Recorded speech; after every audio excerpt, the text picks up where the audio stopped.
Welcome back to me being cheap. So what's happening today? Michael's priority are these shelves. So we pre-assembled them, realized that we could not get them into the basement. So we're going to have to disassemble them to take them down there. However, these were bought for the canning jars, and I'm actually going to step down these stairs a little bit so that you can see what I'm talking about. They come with 5 shelves. This one's only got 4 on it right now because he's using the other one as a pattern. But if you put your canning jars here, it comes up to about right there. And then this space between the shelves is wasted. You're not supposed to stack your canning jars that are full of product. You can stack your empties, but you're not supposed to stack the others. So he is actually building a shelf within a shelf. So some dividers that support their own weight, so you're not resting the shelf above on the jars below. So he's got to get that done. That's his priority because we've already got some canning jars to put on there. And I need to get the ones that I have bought secondhand. I need to get those washed and off of the back porch and ready to go. So he is out in the shop working on that. And then I thought I'd show you what else is going on. We've got quail hatching. So yesterday was day 1. Today is day 2. There was only 30 eggs in there. And so far, we've only had 1, 2, 3. Still, it's just 5. 5 that have hatched out. So, not sure what's going on. Usually they kind of explode on day 2. And we're not seeing it.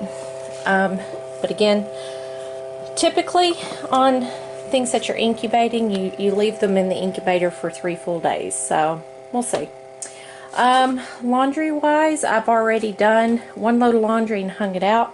I have got another load of laundry in there, and I might actually just cheat and use the dryer.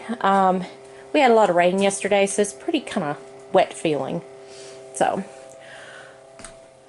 plus my clothesline is full out there, so we'll see. Alright, so kitchen wise,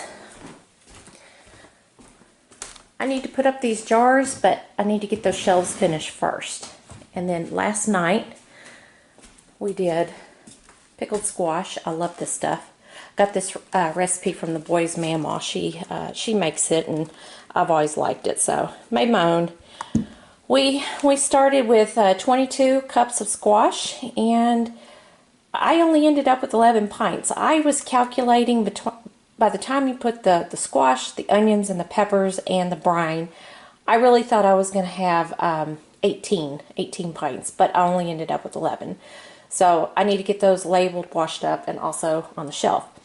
So when that shelf is also done, I will be able to put the potatoes that we dug last weekend. I've had them up on the porch, kind of drying out and aging. I can root cellar the best ones, and then the other ones I could put in the kitchen and ready to use. Now, I've already been out in the garden this morning, and I picked some peas. And I do have a couple things of peas. I've been picking peas all week in the fridge. And I think I have decided that I am actually going to dehydrate these. I'm going to go ahead and shell them, put them in the dehydrator, and then some of the snow peas I may actually go ahead and string those, cut them in half, and then maybe dehydrate those as well. So I have some shelled peas, some snow peas. And what's kind of interesting is most of these are supposed to be the snow peas, but they're kind of filled out. They didn't get big like a snow pea traditionally would, like this. It ended up more like an English pea. So I'm going to go ahead and shell those and do them just like the regular peas. So as long as I'm breaking out my dehydrator, I am going to go ahead and dehydrate some of the frozen vegetables that we picked up several months back from Kroger. They had them on sale for 88 cents a bag, and I think at that time we probably picked up about 44 bags, various types of things. The thing about those is they're not vacuum sealed, so they do start getting the ice crystals, and then eventually get a little freezer burn, and then even dried out in the freezer. So I'm going to start dehydrating some of those, get the freezer cleaned out, make a little room in there, and then hopefully preserve the quality. It's like I said, those bags aren't vacuum sealed. Now, I do have a vacuum chamber now, so if Kroger runs that sale and I want to stock up on some of those, I will do that again, but probably what I'll do is put them in my own bags. The bags that go with the vacuum chamber are very economical, so that's probably what I'll do. But at this point, what's down there already has ice crystals, so it's not really worth the effort. So I'm working on peas, working on getting canned goods put up as soon as Michael's done with the shelves. I'll be root cellaring the potatoes. I don't know if I'll have time this weekend to go ahead and can those. Also getting the jars off of the back porch, and then I do have this lovely stack of cardboard boxes. And we have a flower bed that, actually we have a lot of flower beds that are in really sad shape. But the one that's closest to the house, what we had hoped to use like as a kitchen herb garden, several years back I had some mulch delivered, and whatever was in that mulch, there was some kind of weed seed in there, and the weeds just totally take over, and I don't even know what type of plant it is, but I've tried everything, and so I think what I'm going to do, dig down a couple inches, get that mulch out of there, and then I'm going to layer cardboard and kind of hopefully suppress anything from growing back. And then eventually I'll get some other soil hauled in so that we can use that next year, but go ahead and get started on killing the weeds this year. So this is what happens when you shop from Amazon and Walmart, you know, trying to avoid going out because of all the COVID and all that stuff. You get these boxes and they just kind of accumulate, and yeah, there's a lot of them. We only have trash service once a week, so I'm going to put these boxes to good use and hopefully get rid of a weed problem that I have. Now the next thing I'm going to work on, the boys' mama came by for a visit, and she brought a couple bags of these apples that I don't know where she got them from. She said they were given away for free, and she says they're not the best eating apples. She said some of them were a little mealy, but I think what I'm going to do is can these up just in a simple syrup. I had thought about doing pie filling, but I think probably the easiest thing to do is just can them in a sugar syrup, and then if I need to make pie filling, I can, you know, add the cornstarch and the spices at that time. But the boys also have some of the apples that were left over from the school lunches. And yeah, I know we're already in June. Some of the apples didn't get eaten. So I'll throw those in there too. And I'm going to save the peels and go ahead and make another batch of apple cider vinegar. So that's what I have planned for today. The other thing that I'm going to do is go ahead and dig garlic.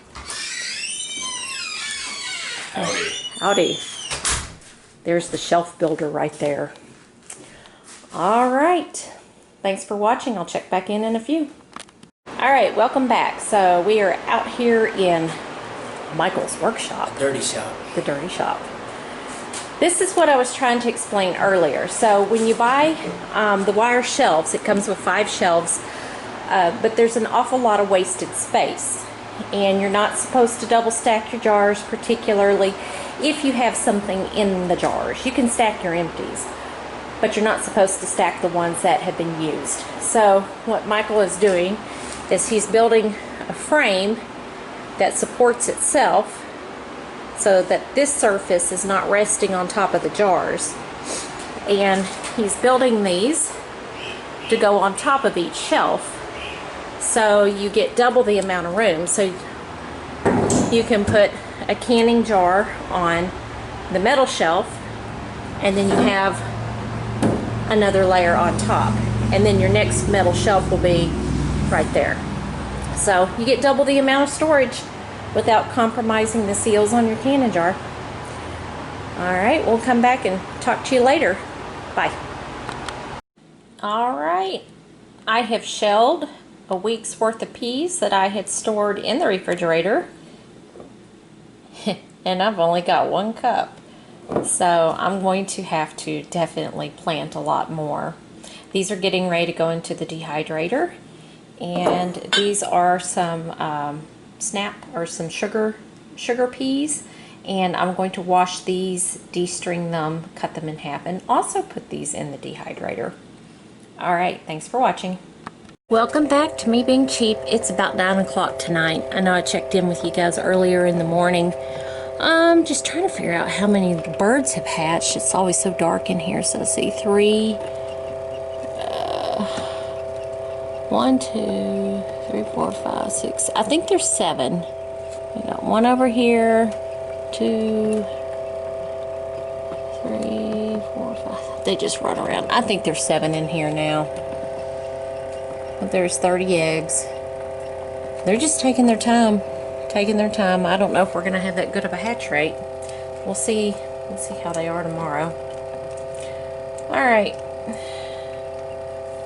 I'm gonna walk downstairs. Michael moved one of the shelves in, and I'm gonna show you guys what it looks like set up. So I'll check in with you in just a minute.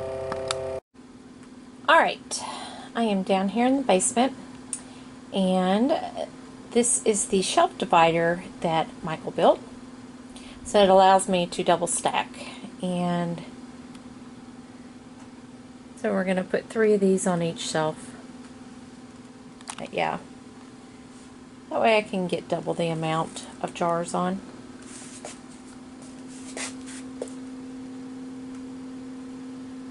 I'm pretty excited. So as I wash those jars up that are out on the back porch, I can stick the cleans down here, and then as I fill them, I can put the filled ones in here. So it's kind of slow going. I'm not going to sit there and wash 460 canning jars. I usually just grab a few out of the boxes when I need to complete a load for the dishwasher. So I'll get there. Slow and steady wins the race. Okay. I'm going to tell you what I've done today as far as the apples and the peas and what have you, and then I think I'm going to call it a night. Alright, I'm in the kitchen and I have 2 dehydrators going, so let's take a peek at this first one. So I am dehydrating greens from the garden. I'm getting ready to pull a lot of those up and start something else. I do have some that I'm washing, and some that I've already washed and are ready to go. Let's see if I can, this is kind of hard to do one-handed. Take this off and then put down a few trays.